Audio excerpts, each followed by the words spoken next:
अब एक कैटेगरी ये है, हाँ भाई इस कैटेगरी को देखो, ये सारी वो कैटेगरी की हम बात कर रहे हैं जब तुम्हें डिटर्मिनेंट की वैल्यू दे रखी है, डिटर्मिनेंट की वैल्यू दे रखी है, यहां पे के पूछा है।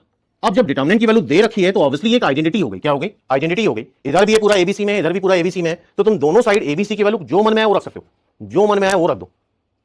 हाँ बहुत आसान रख दोगे, 0 0 0 सबको 0 रख दोगे, ये भी 0 काम ही खत्म, फिर आगे कुछ बनेगा ही नहीं। या बहुत आसान रख दिया, समझ रहे हो, बहुत आसान में यही होता है कि सबको 0 रख दो, के आएगा ही नहीं। इवन तुम किसी भी एक की वैल्यू 0 रख दोगे तो ये पूरा गायब हो जाएगा, के आएगा ही नहीं। इसका मतलब हिट एंड ट्रायल मेथड में हम किसी को भी 0 नहीं रख सकते। क्या इस बात पे एग्री हो?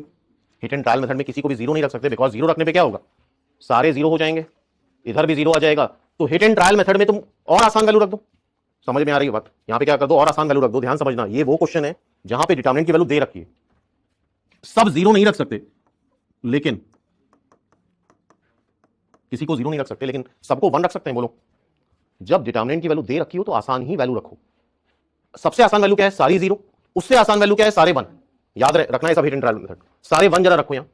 अच्छा यहां सारे 1 रखोगे तो ये तो के बन जाएगा ना। बोलो 1 स्क्वायर 1 स्क्वायर 1 स्क्वायर। ये जरा देखो 1 -1, ये क्या आ रहा है 1, ये क्या आ रहा है 1, ये 1 -1 1 1 1 -1। ओके, अपना मेथड लगाएं डिटर्मिनेंट वाला।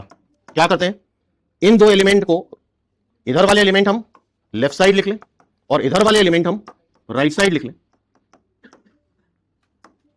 सारे मल्टीप्लाई कर दो, 1 इंटू 1 इंटू 1 क्या आएगा 1, -1 इंटू -1 इंटू -1 क्या आएगा -1, 1 इंटू 1 इंटू 1 क्या आएगा 1 माइनस। अब करो जरा, -1 इंटू 1 इंटू 1 क्या आएगा -1, 1 इंटू -1 इंटू 1 क्या आएगा -1, 1 इंटू 1 इंटू -1 क्या आएगा -1, ये 1 3, ये के आ रहा है, उधर क्या आ रहा है 4, तो के की वैल्यू क्या आ गई सिंपली 4।